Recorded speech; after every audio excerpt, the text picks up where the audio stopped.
Hey guys, I'm Bobby and this is my channel, Trash with a capital T.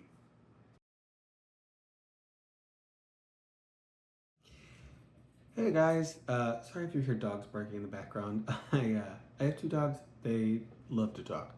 So I've been thinking about trying doing a booktube thing for a little while, and this seemed like a good time to try it out because Regina from Regina's Haunted Library and Bookbus decided in June to do something called Reading in Rumps, which was a Richard Laymon readathon. And I'm a big horror nut, and Richard Laymon is one of those authors who I had read way back in the early 2000s when Leisure was first pushing his stuff out. And I thought it's a good time to revisit him. All his books that were released by Leisure are on Kindle Unlimited. Like, give it a shot. So I did, and I thought it would be fun to try and try out a readathon. I knew I was only going to get through one book. I know the speed I read, knew it was going to happen. I know my interest levels and stuff like that. So it's like, okay, I'm just going to aim for one. And I did. I read Blood Games by Richard Laymon. It was one I hadn't read before. Previously, I read The Cellar by Richard Laymon. I'm going to say his name a lot. I read The Cellar many, many moons ago. I remember it not being my favorite. I didn't like the ending. That is probably one of the books he's most known for, and the content of that book is probably why he gets the reputation he does, because it is dark, it's brutal, it's dirty, sleazy. I didn't love it. I know a lot of people do. A lot of people really like that book. A lot of people really hate it. That was not the one that I actually was sold on with him. I read The Woods Are Dark, which was the version I read was the reprint that was done when they actually had to like piece the book together again, because the original edition was heavily edited by its original editor, basically chopped to shit. And this one they worked with him. I think they worked with his daughter. I think he had passed at this point. They worked with his daughter to rebuild the closest they could to his original book. And I remember reading it. It's not a long book. And I read it in one night. I just burned through it. It's got kind of Hills Have Eyes types vibes. Definitely has a lot of his trademark stuff. A lot of sex and blood and gore and all that stuff. But it was a great book. I was hooked, and it moved very quickly. The pacing of that book was excellent. I am someone who, if your pacing is good, I'm there. If your pacing is wrong or slow or off, if you lose me, I'm gone. Like, I don't have enough time to wander through a book I'm not enjoying. So I DNF'd pretty quickly. Loved that book. And after that, I read Resurrection Dreams, which I know some people, again, love that one. It's really wacky. That one is crazy. It's got tons of nutty stuff in there. I didn't love it. I don't think I was in the right headspace when I read it. That might be one I'd revisit down the road. But then I read Funland, which is one of the last ones Leisure actually released, although I read the UK edition, because Laymon, while from America, he never really took off here. He was huge in the UK, but here his books never sold. Editors didn't know what to do with him, so I was able to get the UK edition of that before Leisure. Oof, sorry, itchy eyes. Before Leisure actually released it here, and I love that one. It's overlong. A lot of his books are overlong. It's just how he wrote. His books were a little bloated. It seemed like a common problem at the time. I think everyone was trying to match Stephen King's length, but didn't know how to tell a story at Stephen King's length. It's a little bloated, but it gets wacky. It also does not dip into some of the more salacious stuff that you'd see in The Cellar or The Woods Are Dark. It's definitely more... It's gory, don't get me wrong. It is gory and it is violent, but it's definitely more funhouse gore. It's more funhouse. He's not sitting there really trying to shock and horrify. It's a fun time. That one was really good, and that was the last one I read. And then when Reading in Rumps came up, I was like, okay, I'm going to revisit him. I've already read 4 books by him. Why not read more? So I picked Blood Games because the plot sounded interesting. It's five college friends, 5 women, decide on their annual trip to, one of them decides to spend some time as their trip at an abandoned hunting lodge where a massacre had taken place many years before. The time period on how long before and like the time period between the when they're there and when the massacre happened is very squishy in the book, and that really comes up with a character's age later on. But I'm not going to go into that because I really don't want to give you guys spoilers. This is actually probably a better Laymon book to start on. It's one of the tamest books I've read by him. Yes, there is some gore. There is definitely a lot of nudity, I guess it's written, but at the hunting lodge there's a hot spring, and because of the hot spring, the 5 female characters spend a large amount of time either naked or topless. Even after shit goes down, everything, shit hits the fan, they still, because of the heat, apparently, they're still topless. But it's not really written in a way that's sexy. It's hard to describe because it's there, but it's just kind of like he's putting it there as an expectation, but really he's not trying to arouse the reader. The best part of this book is the characters, the 5 main characters that you spend your time with.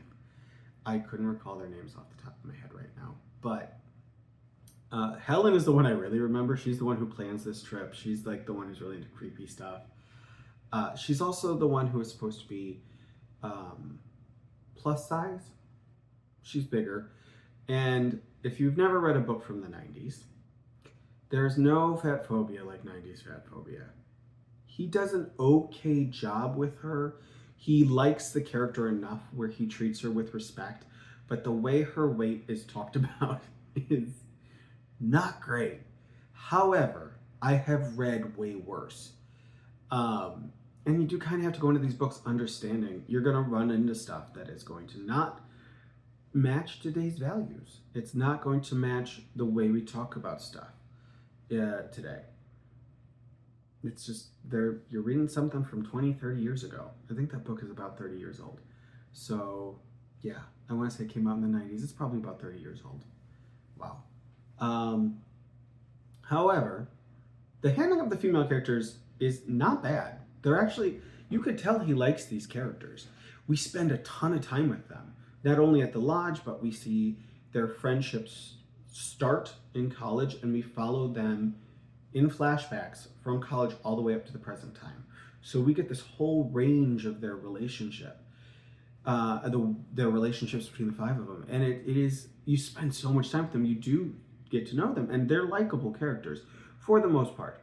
Finley, that's one of the other ones I remember because I remember wanting to throttle her throughout the book because she makes really bad choices.